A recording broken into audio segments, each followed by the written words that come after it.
heightened tensions are resurfacing between North and South Korea. The North has upped the ante by saying that it has, quote, guns and bayonets, end quote, aimed at its southern neighbor over what it says are South Korean plans to invade. But could this saber-rattling be an attempt to draw attention from the U.S. ahead of the Obama inauguration? ABC's Joo Hee-cho takes a closer look at the implications behind the threat. In full uniform, it was the first time ever North Korea's military brass took to the camera to make a public statement. In typical antagonistic rhetoric, the spokesman threatened to crush the South in an all-out military confrontation. Another message was sent to the new Obama administration through an American researcher visiting Pyongyang.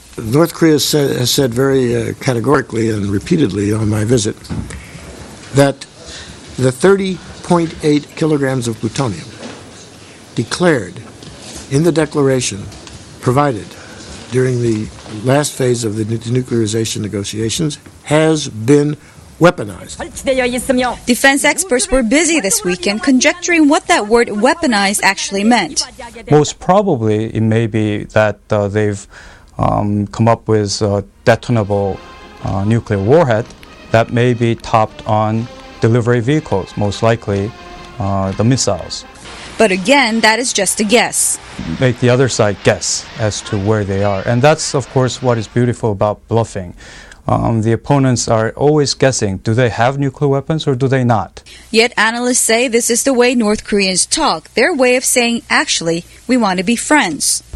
Professor Yang says what they really want is the economic aid that follows normalization.